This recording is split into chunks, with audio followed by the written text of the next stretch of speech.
नमस्कार, the daily show में आपका स्वागत है। मैं हूं मुकेश कुमार। दोस्तों, जाति जनगणना को मोदी का मास्टर स्ट्रोक बताया जा रहा है और ये भी कहा जा रहा है कि उन्होंने राहुल गांधी से उनका एजेंडा छीन लिया है। ये दावा भी किया जा रहा है कि उन्होंने बिहार चुनाव को पलट डाला है।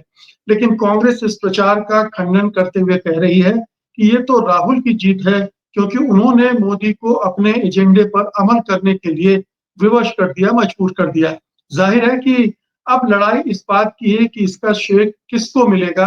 नैरेटिव का युद्ध है। राहुल गांधी और कांग्रेस के सामने चुनौती ये होगी कि कैसे लोगों को बताएं कि उन्हीं की वजह से मोदी मजबूर हुए हैं। लेकिन बात इतनी सी भी नहीं है, उन्हें अपने एजेंडे का विस्तार करना होगा।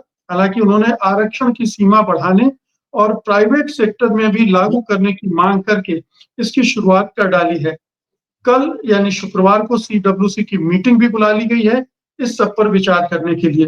कांग्रेस के पूर्व नेता संजय झा हमारे साथ हैं, तो आइए उनसे इस बारे में विस्तार से बात करते हैं। संजय जी, कार्यक्रम में आपका बहुत बहुत स्वागत है। शुक्रिया। एक नैरेटिव ये चल रहा है कि मोदी ने एजेंडा छीन लिया। अब कांग्रेस के पास, राहुल गांधी के पास ये एजेंडा नहीं है, एजेंडा विहीन हो गए। दूसरी तरफ कांग्रेस कह रही कि तो हमारा विजन है और हमारा एजेंडा था, और उसकी खुशी भी मना रही है वो और क्लेम भी कर रही है। ये जो नैरेटिव का लड़ाई शुरू हुई है, इसे किस तरह से देख रहे हैं आप? मुकेश जी, मैं तो समझता हूं कि शहंशाह थोड़े घबरा गए और हुकूमत बौखला गई। ये Rahul Gandhi, RJD, Congress, Samajwadi party, India alliance के गठबंधन में जितने बाकी राजनीतिक दल हैं, उन सब का ये विजय है। ये दबाव में किया गया है, ये मत भूलिएगा। ये वही हुकूमत है जिन्होंने कहा था कि ये एक वामपंथी साजिश है या ये जाति को लेके एक षड्यंत्र है, ये विस्फोटक विभाजक रणनीति है विपक्षों दलों का। आज वही भारतीय जनता पार्टी, वो उन्होंने पूरे दबाव में, मैं समझता हूं, इस बात को स्वीकारा है कि भारत में आर्थिक असमानता बहुत बड़ा एक समस्या है, एक मसला है, और उसकी जिम्मेदारी पिछले 10 सालों में जिस तरीके से अमीर अमीर हुए हैं और गरीब और भी गरीब हुए हैं, मिडिल क्लास को तो एक तरीके से तहस नहस किया गया है।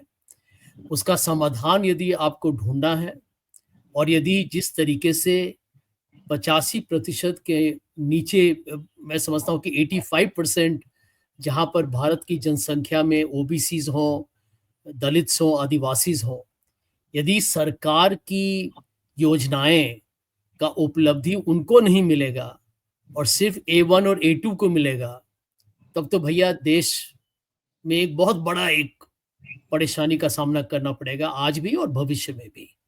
तो मैं समझता हूं कि संक्षेप में ये राहुल गांधी की जीत है और भारतीय जनता पार्टी को राहुल गांधी का मेहमान नवाजी करना चाहिए। लेकिन ये आपकी बात ठीक हो सकती है कि दबाव में लिया गया निर्णय है, लेकिन क्या इस बहाने या इस एक कदम पीछे हट के मोदी जी ने, उनकी सरकार ने, पार्टी ने इस बढ़ते हुए एजेंडे को, बढ़ते हुए मुद्दे को रोक दिया, उस पर ब्रेक लगा दिया? देखिए मुकेश जी, सच्चाई यही है कि इस बात को हमें एक तरीके से समझना होगा कि नरेंद्र मोदी जी खुद एक बहुत ही चतुर राजनीतिक शख्सियत है। जब उनको लगता है कि उनके विरुद्ध एक माहौल है या हवा है, तो वो जरूर कुछ कदम उठाते हैं जिसमें लगता है कि वो ये भूलने के लिए तैयार हो जाते हैं जो उन्होंने पहले कहा था। तो उन पर आप आरोप लगा सकते हैं कि आपने यू टर्न किया। ये वही मोदी जी हैं जिन्होंने कहा था ये अर्बन नक्सल का सोच है। आपने देखा होगा वो इंटरव्यू। बिल्कुल। अब भारतीय जनता पार्टी के आप ट्विटर हैंडल को देखिए, तो उन्होंने कहा था ये तो हिंदुओं को बीच में, हिंदुओं को तोड़ने का एक षड्यंत्र है। तो भाजपा ने जो सार्वजनिक तरीके से और आधिकारिक रुख अपनाते हुए जो उन्होंने कहा है जाति गणना को लेके, वो तो अब विपक्षी दलों को, कांग्रेस को लेके दुनिया को सुनाना है। बताइए उनको आप। मैं समझता हूं कि ये एक फिर से वो प्रचार का एक एक युद्ध होने वाला है। भारतीय जनता पार्टी जानती है इस बात को कि उनके पास बड़े-बड़े टीवी चैनल्स उनके साथ हैं। अब मैं आपको उदाहरण के तौर पे बताना चाहूँगा कि जब कास्ट सर्वे या सेंसस को लेके जो भी वार्तालाप हुआ है टीवी चैनल्स पर, जहाँ पर मैं इंडिया अलायंस के पक्ष में मैंने बोला है, वहाँ पर लगभग 100% टीवी एंकर्स, मैं उनका नाम नहीं लूँगा, लेकिन आपके जो प्रोग्राम जो देखेंगे उनको मालूम है वो कौन है ये बड़े वरिष्ठ पत्रकार। उन्होंने जिस तरीके से राहुल गांधी की निंदा की या इंडिया अलायंस की आलोचना की, वो रिकॉर्ड पे है, वो कोई यूट्यूब करे तो वो सब मिल जाएगा। आज वही पत्रकार या संपादक वो मोदी जी की वाहवाही कर रहे हैं। हाँ, सुभान अल्लाह। हाँ, वो कह रहे हैं कि देखिए ये तो मास्टर स्ट्रोक है, सामाजिक न्याय तो देश के लिए बड़ा ही एक केंद्रीय मुद्दा है। बिहार चुनाव के पहले मोदी जी ने क्या सोचा है, दूरदृष्टि की एक योजना उन्होंने उस पर हाँ कह दी है। मैं समझता हूँ कि देखिए जो राजनीतिक दल अहंकार और अभिमान में इतना डूबा हो कि वो जनता की आवाज न सुन पाए, उसका एक तरीके से विनाश एक न एक दिन निश्चित है। वो कब होगा वो तो भविष्य बताएगा।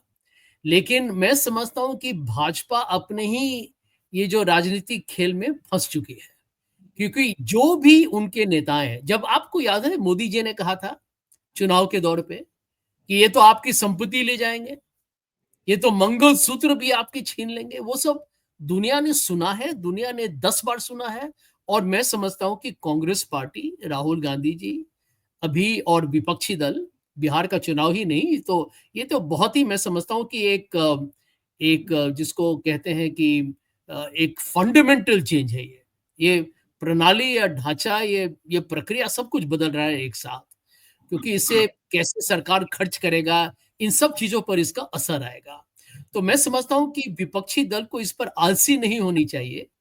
आप इसको लेके जनता के बीच में जाइए और पूरे तरीके से इसका आप क्रेडिट लीजिए आप शर्मिंदा कीजिए उन लोगों का जिन्होंने इसके विरुद्ध में बात किया था। लेकिन आज जो मैं समझता हूँ कि ये इतना एक तरीके से मौका पसंद एक पार्टी है, जो एक उनको तो सिर्फ एक ही चीज़ दिखता है मुकेश जी, कैसे एक चुनाव जीता जाए, बस खत्म। तो मैं समझता हूँ कि विपक्षी दल के लिए अभी भी बहुत काम उनको करना है प्रचार को लेके। तो आपको लगता है कि चुनाव जीत बिहार के चुनाव निकल सकता है इससे इस पैंतरेबाजी से? देखिए, यहाँ पर मैं समझता हूँ कि तेजस्वी जी पर बहुत बड़ी ज़िम्मेदारी है, क्योंकि नीतीश कुमार जी जब मुख्यमंत्री थे तब ये कास्ट सर्वे बिहार में किया गया। अब बिहार का कास्ट सर्वे देखिएगा तो उसमें बहुत ही चिंताजनक कुछ खुलासे हुए कि 2 से 3% लोगों के पास गाड़ी है और 3 से 4% लोग पोस्ट ग्रेजुएट्स हैं। आप तो जानते ही हैं कि देश में लगभग 1% लोग के पास 40 से 45% उनके पास देश की संपत्ति है। देश में आर्थिक असमानता मैं समझता हूँ और मैं तो एक इकोनॉमिक्स का एक छात्र रहा हूँ, उसमें मैंने पीएचडी भी की है, कि मैं समझता हूँ मुकेश जी कि देश में गरीब जो हैं, हमारे देश में जितने लोग गरीब हैं और मिडिल क्लास के भी लोग, नियो मिडिल क्लास भी और गरीबी हुए हैं पिछले 10 से 11 साल में, वहां पर यदि आप प्रगति नहीं ला सकते हैं, वहां पर यदि आपका एक ही रणनीति रहेगा कि हम लगभग 60% लोगों को 5 किलो अनाज उनको हम मुफ्त में दे देंगे और चुनाव जीते जाएंगे, तब ये देश कहीं नहीं जाएगा। क्योंकि देखिए मुकेश जी, भारत साउथ कोरिया नहीं है, भारत रशिया नहीं है। यहाँ पर आपके पास बहुत बड़ी एक जनसंख्या है, आबादी है, और यहाँ पर यदि हमारे देश में 60% लोग, लगभग आप कह रहे हैं कि 80 करोड़ लोगों को यदि आप मुफ्त में उनको आप गेहूं और चावल नहीं देते हैं तो उनकी जिंदगी ठीक तरीके से नहीं नहीं एक तरीके से वो रह पाएंगे। तो इस बात को वे इजहार करता है, इसे मैनिफेस्टेशन कि देश में कितनी असमानता है। और आप इस बात पर गौर करें कि दूसरी चीज जो राहुल गांधी जी, कांग्रेस और हम भी कहते हैं, क्रोनी कैपिटलिज्म। मतलब क्या हुआ क्रोनी कैपिटलिज्म? मतलब A1 A2 T1 M1 जो भी आप कहें, ढेर सारे कुछ 10 इंडस्ट्रियलिस्ट हैं हमारे देश में, उनके कब्जे में पूरा अर्थव्यवस्था उनके कब्जे में है। एयरपोर्ट हो, पोर्ट हो, इंफ्रास्ट्रक्चर हो, हाईवे हो, सब कुछ उन्हीं को जाता है। अब आप ये देखिए कि क्या इतना बड़ा देश जहां पर इतने उद्योगपति हैं, इतने हमारे देश में एंटरप्रेन्योर्स हैं, क्या उनमें वो क्षमता नहीं है क्या? और इसी कारण ये कास्ट सर्वे बहुत इंपॉर्टेंट है। देखिए आप लिंक कीजिए, ये जाति गणना है, लेकिन इसका एक बहुत केंद्रीय भूमिका है देश के आर्थिक हालात पर। क्योंकि हमारे देश में, मैं ब्राह्मण हूं, मैं बिहार का ब्राह्मण हूं। आप तो जानते हैं कि बिहार में जाति की राजनीति बहुत होती है, और मैंने देखा है कि कैसे वहां पर हमारे समुदाय के लोग बहुत आगे निकल गए, आईएएस में, आईपीएस में, पोस्ट ग्रेजुएट्स हो गए, विदेश चले गए। लेकिन हमारे जो ओबीसीज के हैं, ओबीसीज में ढेर सारे सब कास्ट हैं, ईबीसीज हैं, दलित भाई हैं, आदिवासीज हैं, क्या उनको उतनी जितनी सफलताएं मिलनी चाहिए थी, मौका मिलना चाहिए था, इक्वल अपॉर्चुनिटीज होना चाहिए था, क्या उनको मिला? और उसका एक शब्द में मैं जवाब दूंगा, नहीं। और इसी को बदलने के लिए मैं समझता हूं कि जाति गणना अनिवार्य है। भाजपा ने क्यों इसका विरोध किया, ये तो भाजपा ही बता सकती है। लेकिन क्या अब बीजेपी इसका फायदा उठा पाएगी? क्या आपको लगता है कि इतने विरोध के बाद वो लोगों को कन्विंस कर पाएगी, अपने मतदाताओं को, खास तौर पे जो अपर कास्ट मतदाता हैं, जो इसलिए उसके साथ खड़े थे? क्योंकि ये भी अब उनके अंदर भय पैदा होगा कि अभी तो जाति जनगणना हो रही है, फिर राहुल गांधी बोल रहे हैं आरक्षण की लिमिट बढ़ाओ, ये सरकार दबाव में आकर फिर वो करेगी, फिर बोलेंगे। राहुल गांधी का तीसरा पॉइंट ये भी है कि प्राइवेट सेक्टर में भी आरक्षण लागू करो। तो ये जो परिवार, मोदी परिवार के अंदर जो इससे असंतोष, उग्रता पैदा होगी, वो वो किस तरह से असर करेगी बीजेपी की पॉलिटिक्स? मुकेश जी, जहां तक विचारधारा का सवाल है, उस पर मैं समझता हूं कि दो राय हो ही नहीं सकता। आप मोहन भागवत जी को याद होगा जो उन्होंने कहा था 2015 के चुनाव के पहले, और उसका नतीजा जो है खामियाजा भाजपा को भोगना पड़ा है उस चुनाव पे। इनके लिए ये विचारधारा के विरुद्ध एक राजनीतिक रणनीति है। इनको चुनाव जीतने को लेके इनका पूरा उद्देश्य वही है। क्या वो सफल होंगे, यही आपका प्रश्न है। मैं समझता हूं कि सफलता असफलता का पूरी तरीके से ये निर्भर करेगा कि कौन जनता के बीच में एक सही तरीके से सच का प्रचार करे। यहां पर मैं समझता हूं कि तेजस्वी जी के लिए अभी एक हेड स्टार्ट है। क्योंकि देखिए, भाजपा, नीतीश कुमार जी जब इंडिया अलायंस के साथ थे, तब उन्होंने कास्ट सर्वे किया था। सेंसस नहीं बोलते हैं, लेकिन कास्ट सेंसस ही कहिए उसको। सर्वे हम बोलते हैं क्योंकि सेंसस टेक्निकली वो सिर्फ एक केंद्रीय सरकार कर सकती है। लेकिन अब नीतीश कुमार जी तो अब भाजपा के साथ है, तो भाजपा की पाखंडी जो राजनीति है, दो चेहरे की जो राजनीति है, उसका पर्दाफाश करना वो तेजस्वी जी और कांग्रेस की जिम्मेदारी है। कि जब नीतीश जी हमारे साथ हैं, जब वो कास्ट सर्वे करते हैं, तो भाजपा उसका विरोध करती है। जब भाजपा नीतीश जी के साथ हैं, तो भाजपा कहती है कि कास्ट सेंसस ठीक है। तो देखिए, मैं समझता हूं कि मुकेश जी, इतना गंभीर विषय पे, जिस पर एक सामाजिक और आर्थिक नीतियां या योजनाएं तैयार किया जाता है सरकारों से, यदि भाजपा इसके साथ एक तरीके से खिलवाड़ कर रही है या हल्के तरीके से राजनीति कर रही है, तो इसका खुलासा करना मैं समझता हूं कि विपक्ष की एक जिम्मेदारी है, ठोस जिम्मेदारी है। आप जिम्मेवार हैं कि लोगों को सच बताइए।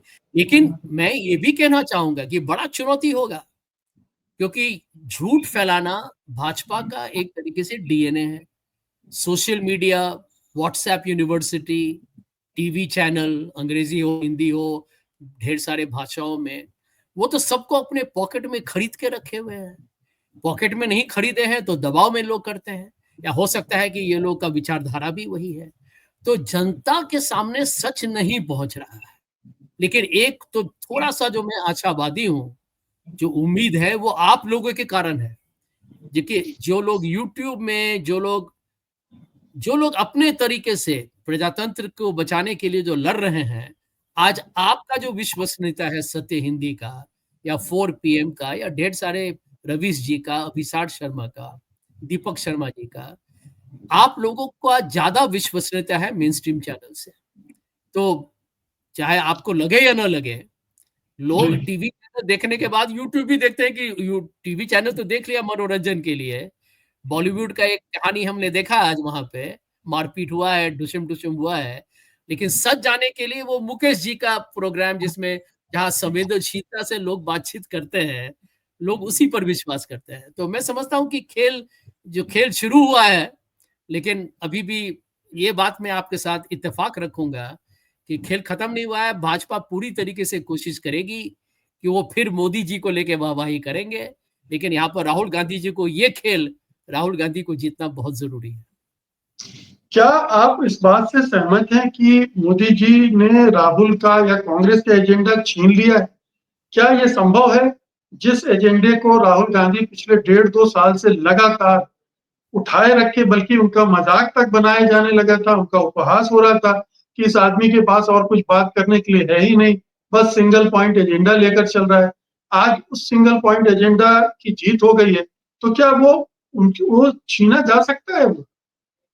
देखिए मुकेश जी, मान लीजिए हम और आप 2 आदमी यहाँ बैठे हुए हैं। आप सही बोल रहे हैं पिछले 10 मिनट से कि संजय जी अभी तो दिन है, और आप सही बोल रहे हैं। मैं ज़बरदस्ती बोलता रहूँ 10 मिनट, नहीं, नहीं, नहीं मुकेश जी, आप तो गलत बोल रहे हैं, ये रात है। आप बोलते हैं नहीं संजय जी अभी दिन है। आपको बाहर में ये सूर्य के किरण नहीं दिखते हैं। मैं कहता हूँ नहीं, नहीं मुझे तो चंदा मामा दिख रहा है। लेकिन देखिए आप 10 मिनट से आपने सही बात को दोहराया। मैं 10 मिनट से लगातार झूठ बोल रहा हूँ। अचानक 11वें मिनट में मुझे बुद्धि आ जाती है। ओके, मौका पसंद कहिए, जो भी कहिए आप। अचानक मैं एक फरमान निकालता हूँ कि नहीं, नहीं, नहीं मुकेश जी, ये तो दिन ही है। और मैं तो 10 मिनट से दिन ही कह रहा था। समझ गए आप?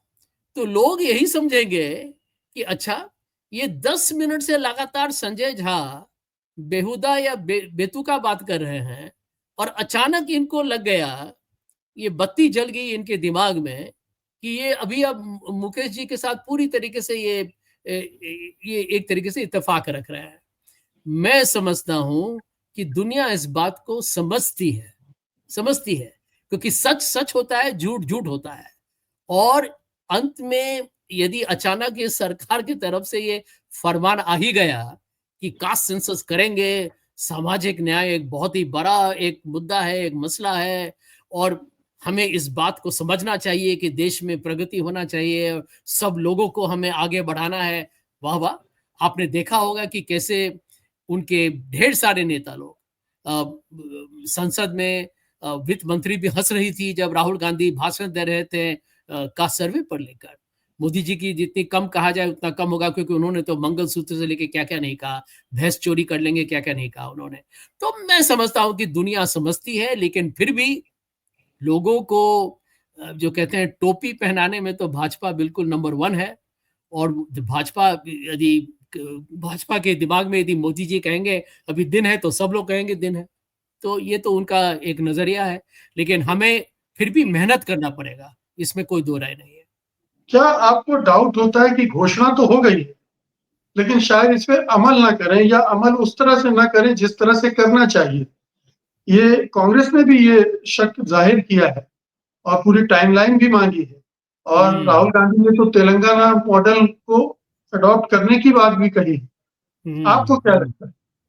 देखिए, मैं समझता हूँ कि देखिए राहुल गांधी जी और कांग्रेस की आलोचना करना तो एक इंडस्ट्री हो चुका है, और क्योंकि उन्होंने गलती भी की है, इसमें दो राय नहीं है। बहुत सारी चीज़ों में उनको और भी बेहतरीन काम करना चाहिए था, और उसके कारण भाजपा को बहुत फ़ायदा मिला है। लेकिन ये भी ये वक़्त है कि पूरी तरीके से ये कांग्रेस और राहुल गांधी जी और इंडिया अलायंस, मैं कांग्रेस के सिर्फ तरफ में नहीं बात कर रहा हूं, इंडिया अलायंस की पूरी सफलता है। अब आप ये समझिए कि आरजेडी का बहुत बड़ा योगदान है इसमें, समाजवादी पार्टी का, डीएमके का, सबका। तो यहां पर मैं समझता हूं कि कांग्रेस पार्टी को और भी ज्यादा शिद्दत के साथ, जुनून के साथ और दबाव डालना पड़ेगा, क्योंकि आपको याद होगा कि विमेन रिजर्वेशन बिल को लेके बहुत डिंडोरा पीटा गया था, लेकिन विमेन रिजर्वेशन बिल अभी भी कब आएगा किसी को मालूम नहीं है आज तक। वो तो सेंसस भी इन्होंने नहीं किया, पहले कोविड को उन्होंने एक बहाना बनाया। अब कोविड के तो लगभग 5 साल हो चुके हैं। अगले साल शायद सेंसस होगा, सेंसस का भी कोई ऐलान तो हुआ है नहीं। यहां पर मैं इस बात को दोहराना चाहूंगा कि चाहे 50% आरक्षण को लेके हो, यदि आप मोदी सरकार से सही वक्त पे क्या होगा उनसे नहीं पूछेंगे, तो वो सिर्फ प्रचार के लिए, लोगों को भटकाने के लिए, गुमराह करने के लिए, वो इसी तरीके का एक पब्लिसिटी, प्रोपेगेंडा और पीआर उनका चलता रहेगा। और इसीलिए मैं समझता हूं कि यहां पर कांग्रेस पार्टी को और यहां पे इंडिया अलायंस को भाजपा के इस चक्कर में नहीं फंसना चाहिए, क्योंकि वो सिर्फ यही चाहते हैं कि लोग ये बातचीत करेंगे कि अभी कास्ट सर्वे आ रहा है, कब आ रहा है, कास्ट सेंसस कब आ रहा है, कि आप क्या करेंगे उसके साथ। समझ रहे हैं? क्या आप इस गलती को मानेंगे कि आपने को ये शायद पहले यदि आप करते, ये सेंसस को ही आप यदि 2 साल पहले करते हैं, तो शायद इस बजट में भी कुछ नए अनाउंसमेंट्स हो सकते थे। तो मैं यहां समझता हूं कि बहुत यहां पर लड़ना अभी भी बाकी है, और ये कांग्रेस पार्टी की जिम्मेदारी होगी कि आपको बहुत लोग मुबारकबाद देंगे, वो सही बात है, लेकिन आप उसको श्रेय तो लीजिए, लेकिन उसको आगे बढ़ाइए, क्योंकि भारत का आर्थिक स्थिति अभी अच्छा नहीं है। और यदि देश को एक कुछ रचनात्मक और बहुत ही सकारात्मक तरीके से सोचना है, तो उसमें विपक्ष की बहुत बड़ी भूमिका होने वाली है। ये सवाल मैंने इसलिए भी पूछा था संजय जी कि एक तो जो माहौल है, जो टाइमिंग है, ऐसा माना जा रहा है कि पहलगाम हमले से ध्यान बटाने के लिए मोदी जी ने ये शगुफा छोड़ दिया अपनी तरफ से, या जुमला भी कह रहे हैं बहुत सारे लोग। क्या ये अभी के लिए टालने के लिए है? इस मामले को टालते जाओ जितना टालना है, चुनाव निकल जाए, फिर बाद में देखा जाएगा, या आधा अधूरा कचरा कच कुछ करके छोड़ दिया जाए? आपको मैं उदाहरण दूंगा मुकेश जी। मोदी जी ने जब राहुल गांधी जी और कांग्रेस और इंडिया महागठबंधन, जब इन्होंने कहा कि आप जाति गणना के बारे में बात करें, तो इन्होंने पूरे घमंड के साथ कहा कि हमारे पास तो 4 जातियां हैं, महिलाएं, गरीब, किसान और युवा। मोदी जी अब समझ चुके हैं कि ये चारों जाति को आपने उनके साथ विश्वासघात किया है। युवा बेरोजगार हैं, किसान का क्या हालत हुआ है वो तो सब देखा है सब लोगों ने। महिलाओं पर अत्याचार बढ़ा है। आपने क्या, किस तरीके से आपने हमारे ओलंपिक चैंपियंस को बेइज्जती आपने दिल्ली के रोड में होते होते दिया, जब आप अपने ही एक नेता को बचाने की कोशिश में लगे हुए थे। और जहां तक गरीब का सवाल है, वो तो उनका हालत तो और बिगड़ा ही है। तो ये समझ गए हैं मोदी जी कि इनका कहानी, अब ये चुनाव तो जीत गए। मैं मानता हूं कि हरियाणा और महाराष्ट्र की चुनाव वो जीत गए, जो उनको हारना था कांग्रेस की गलती के कारण। परंतु मोदी जी ये समझते हैं, देखिए बाकी बीजेपी के बारे में मैं नहीं जानता, लेकिन मोदी जी इस बात को समझते हैं कि जनता क्या सोच रही है। वो ये भी समझते होंगे कि बहुत चर्चा होता है महाराष्ट्र और हरियाणा का, लेकिन इस बीच में, और दिल्ली का, लेकिन झारखंड में वो हारे, जम्मू कश्मीर में वो हारे, और भविष्य के बारे में कोई ज्यादा भविष्यवाणी या अनुमान अभी लगाना मुश्किल है। तो अभी उनको शायद इस बात का एक संकेत आ चुका है कि भारत की आर्थिक स्थिति सही नहीं है। जीडीपी ग्रोथ यदि आप देखिएगा भारत का, तो यदि 1-2% ही तो बढ़ा चढ़ा के जीडीपी दिखाते हैं, देश की बेरोजगारी का हाल देखें आप, पीएचडी, एमबीए लोगों को नौकरी नहीं है। मैं आपको बताना चाहूंगा कि अच्छे-अच्छे कैंपसेस में, इंडिया के टॉप बिजनेस स्कूल्स में, मतलब आईआईएम लेवल के बिजनेस स्कूल्स में प्लेसमेंट नहीं हो रहा है, नहीं हो रहा है प्लेसमेंट। तो ये यदि और कितने कंपनीज अभी लोगों को ले ऑफ कर रहे हैं, बोलते हैं कि आप नौकरी से निकल जाइए। टीसीएस, इन्फोसिस, ढेर सारे कंपनीज जो हैं अभी हायर नहीं कर रहे हैं और बहुत लोगों को जाने के लिए कह रहे हैं। ये क्या क्या दिखाता है?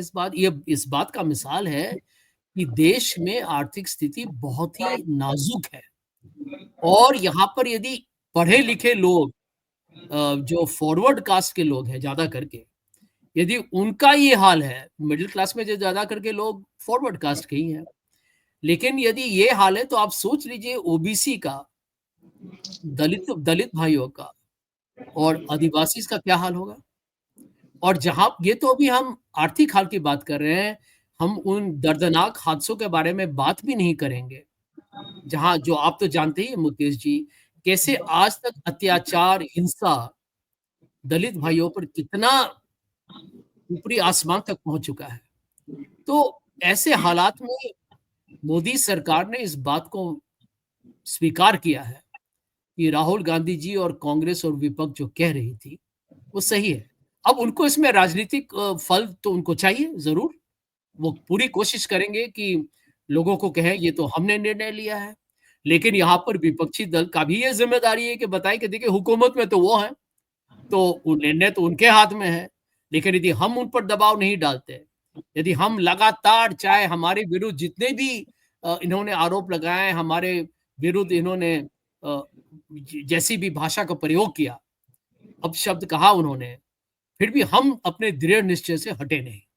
यदि ऐसे पूरे जज्बे के साथ यदि गुफ्तगू हो, तो मैं समझता हूं कि बिहार के चुनाव में इंडिया अलायंस, तेजस्वी जी मुख्यमंत्री बनेंगे और कोई रोक नहीं सकता है कांग्रेस और तेजस्वी जी का और बाकी लोग जो गठबंधन, इंडिया अलायंस के गठबंधन में रहेंगे।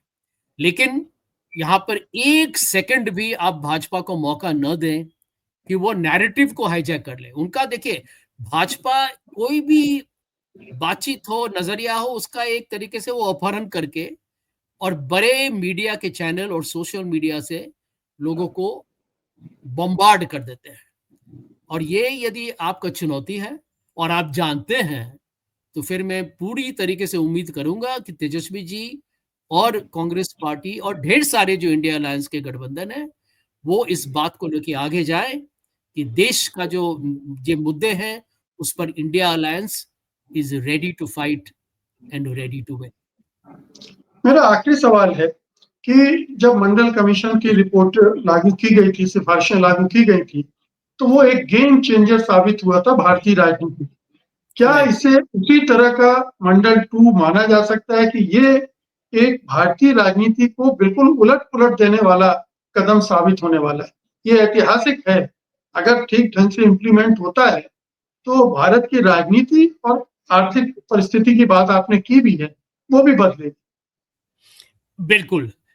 एक, लेकिन मैं समझता हूं कि जो एक बहुत बड़ा जो एक मुकाबला जो है होगा सबके सामने, पूरी राजनीतिक प्रणाली के सामने, कि अंत में यदि आपको देश में प्रगति करना है, ग्रोथ रेट्स अच्छे चाहिए, जीडीपी बढ़ना है, पर कैपिटा इनकम बढ़ना है।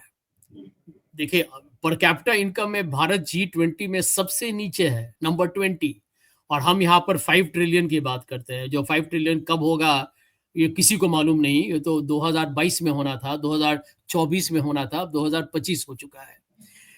मैं समझता हूं कि ऐतिहासिक तो जरूर है, क्योंकि इसके बाद सरकार की हर योजना, हर नीति पर लोग यही पूछेंगे कि क्या आप, जो लोग पिछड़े हैं, चाहे सामाजिक या आर्थिक विषयों को लेके, पैरामीटर्स को लेके, आप क्या उन पर ये उपलब्धियां उनको मिलेगी या नहीं। तो एक तरीके से इसको आप गिन सकते हैं, एक एक मेजरमेंट हो जाएगा।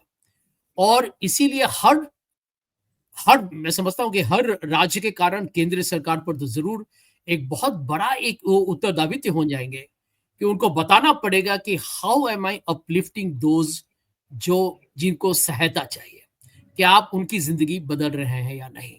तो ऐतिहासिक तो जरूर है, और ये सब हर राजनीतिक दल के लिए एक एक लाइट हाउस है कि आप कैसे भविष्य में अपने इकोनॉमिक पॉलिसीज हो उनका कैसे आप सही तरीके से उसको चैनलाइज कीजिएगा, ताकि जो पिछड़े वर्ग के जो लोग हैं उनको वहां पर पैसे पहुंचे, उनको वहां पर जो भी कहिए सामाजिक कल्याण के जितने भी योजनाएं हैं उनका उस पर उनको अच्छा एक उन पर उनको बेनिफिट आनी चाहिए।